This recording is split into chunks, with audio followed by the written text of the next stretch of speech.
Morning, কেমন আছেন সবাই? প্রবাসী কণিকা আরও একটি নতুন ব্লগে সবাইকে স্বাগত জানাই। আজকে আমি আপনাদেরকে একটা অন্য ধরনের এক্সপিরিয়েন্স শেয়ার করব। প্রথমে এখন সকালবেলায় 7টা বাজে, তো এই জন্যই ঘড়িটা দেখালাম যে 7টার সময় বাইরের পরিবেশটা দেখাবো। যেমন প্রতিদিন দেখাই আপনাদেরকে সকালটা, যে এখানের বাইরটা কেমন, মানে আবহাওয়াটা কীরকম।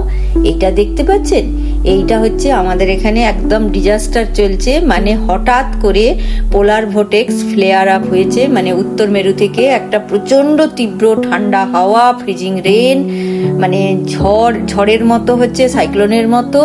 তো এইটা আচানক মানে দেখেই মানে মানুষের ভয় লেগে যাবে। এটা এখন 3-4 দিন ধরে চলবে, এখানে জনজীবন একদম ব্যাহত। তো এই পোলার ভার্টেক্সটা কি? পোলার ভার্টেক্স হচ্ছে পৃথিবীর উত্তর ও দক্ষিণ মেরু অঞ্চলের উপর অবস্থান করা একটি বিশাল ঠান্ডা বায়ুর ঘূর্ণাবর্ত। এটি মূলত শীতকালে শক্তিশালী হয় এবং উত্তর মেরুর চারপাশে ঘূর্ণায়মান থাকে।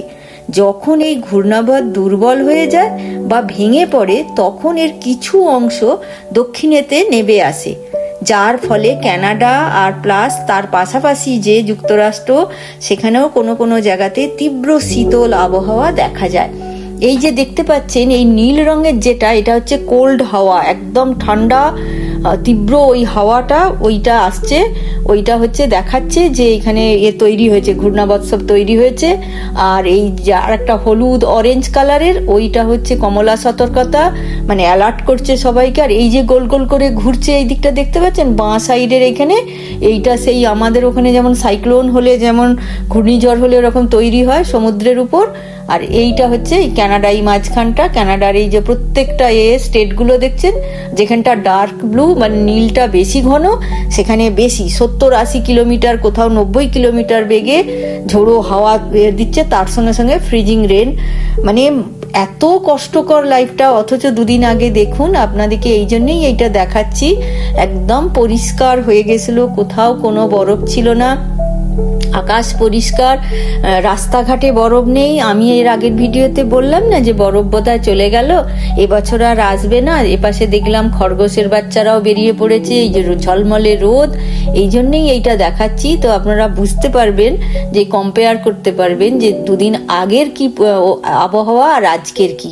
তো এটা শুরু হয়েছে 24শে এপ্রিল থেকে, বৃহস্পতিবার থেকে। এই যে প্রথম হালকা হালকা, আর এই গাছগুলো এই যে দেখুন, ক্লোজে দেখাচ্ছি, দেখতে পাচ্ছেন হাওয়ায় সব একদম দুলছে, আর কাউকে দেখতে পাচ্ছেন বাইরে। অথচ এখানে সমস্ত মানে চাকরি বাকরি সব কিছু, ওই যে দূর দিয়ে গাড়ি যাচ্ছে, কিন্তু ওই সতর্কতা জারি করেছে যে যাদের খুব দরকার না হলে বেরোবেন না, কিন্তু ছুটির কোনো গল্প নেই। এইটাই হচ্ছে কানাডা। তো আমাদেরও এই সকালবেলা ব্যাস ব্রেকফাস্ট করে নিয়ে এখন আমাকে বেরোতে হবে, কিছু করার নেই, কারণ ঠাকুরের জিনিসপত্র শেষ হয়ে গেছে। আর এটা তো উইকেন্ড আসছে, প্রত্যেকটা উইকেন্ডেই বাজার যেতে হয়, তো সেই জন্যে এবার মুখে হাসি রাখতেই হবে, যেহেতু মানে সে ঠান্ডাই হোক আর যাই হোক, বাইরে বেরোতে হবে। তো আমি যাই, ভগবানের নাম নিয়ে দেখি এই সামনেই একটা দোকান থেকে কিছু করে নিয়ে আসি। তো আর সেই জ্যাকেট, মানে এই 2-3টে আমার গাড়িতেও রাখা আছে, 2টো মোটা জ্যাকেট, জানি না কতটা করতে পারবো। এই যে রাস্তা দেখলে বুঝতে পারবেন না, মানে দমকা হাওয়াটা আসছে, আর সেটা ঠান্ডা একদম প্রচন্ড তীব্র। তো এটাতে কি হয়, এটাতে মানে ওই উইন্ডশিল্ডটা লোকের উপর থেকে এমনি হাওয়াটা যখন একদম ঘুরে ঘুরে এসে গায়ে মুখের কাছে এর কাছে ঝাপটা মারে, তখন ওই মানে খুব কষ্ট হয়, ব্রিদিং কষ্ট হয় হয়। আর তুষারপাতও প্রচুর হয়, আবার মাঝখানে হচ্ছে গলে যাচ্ছে, এরকম ব্যাপার। আর এই যে আমি দেখাচ্ছি, এই যে হাওয়াটা যাচ্ছে বলেই এইরকম ভাবে যেন একটা ওয়েভ তৈরি হচ্ছে, দেখছেন। আমি সামনেই এই শেফওয়েটা এসে গেছি, এটা হয়তো 10 মিনিট 15 মিনিটের ড্রাইভ, কিন্তু মানে দম ছুটিয়ে দিচ্ছে, গাড়ি পর্যন্ত একদম হয়ে যায়, গাছপালা পড়ে যায়। আর এখানে এসে আমি ভেবেছিলাম এটা বোধহয় চায়ের দোকান, তারপরে দেখলাম যে না, এটা চায়ের দোকান নয়। আমাদের দেশে হলে তো বেরিয়ে অন্তত 2 কাপ চা খাওয়া যেত। এটা একটা মনে হচ্ছে ওই আপনার গ্রেপস বলতে ওই আঙুরের বোধহয় ওয়াইন ফাইন হবে, গ্রেপ ভাইন কি একটা বলছে, আমার ঠিক মতো দেখা হলো না। আর এইখানে দেখতে পাচ্ছি যে এটা পিচকে কি করেছে এইরকম এই যে সিরাপের মধ্যে ডুবিয়ে কিরকম দেখতে সেই আমের এর মতো লাগছে না, আমি সেই জন্যই দেখে আপনাদেরকেও দেখালাম।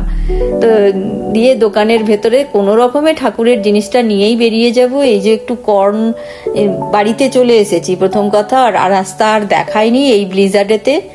আর একটা হচ্ছে পপকর্নকে ওরা ক্যারামেলাইজড করেছে, মানে যেমন আমরা গুড় দিয়ে দিয়ে তৈরি করি না নাড়ুর মতো, তো সেরকম ওরা মাখিয়ে, এতে কোনো ডিম টিম এটে নেই। আমি দেখলাম যে আমার নাড়ু গোপালের জন্য একটু নিয়ে যাই, শুকনো খাবার হলে কয়েকদিন থাকে। তো এইটা একটা কন্টেনার নিয়ে এসেছি, ওই $2.08 না 6 সেন্টস এই যে পড়েছে, $2.05 বোধহয় পড়েছে। আর একটু কলা এনেছি, আর একটু এই বানানা চিপস, মানে কলার যে চিপস এনেছি ওইগুলোর মধ্যে মিষ্টি করে দিয়েছে। তো এমনিতে নোনতা হয়, কিন্তু এটা মিষ্টি করে দিয়েছে। তো আমার বাড়িতে যেহেতু আমার ছোট ছেলে আছে, তাকে তো সব ধরনেরই দিতে হবে। এই যে খাবার দিয়ে দিয়েছি, তাকে আনার পরে আশা করি খুব খুশি হয়েই খাবে।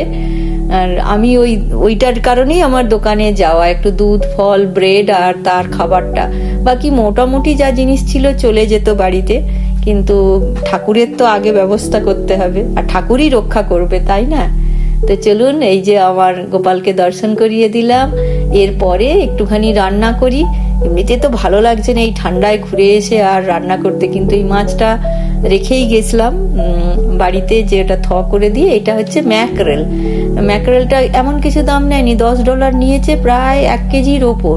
এই যে এটা 100 গ্রাম ইউনিট প্রাইস করে দেখাচ্ছে, কিন্তু প্রাইসটা ওরা ওইভাবে দেয়নি যে কত কেজিতে কত তো বেশ বড়, 1 হাতের মতো। তার সঙ্গে সঙ্গে এইগুলো সব ছেলের খাবার, ওই একটু ওর ওই সব মাশরুম, ওয়েস্টার মাশরুম, এই যে এক ধরনের ছাতু, সেইটা নিয়ে এসেছি। তারপরে আপনার টোফু নিয়েছি, এই যে ও খায় এইগুলো, ওইগুলো সব ওর জন্য করে দিই, শরীরের জন্য ভালো এগুলো। আর তার সঙ্গে সঙ্গে একটুখানি ওই আপনার সয়াবিন যে তার যে সেটা নিয়ে এসেছি, ওইগুলো ওই সব স্টিম করে টোরে দেবো।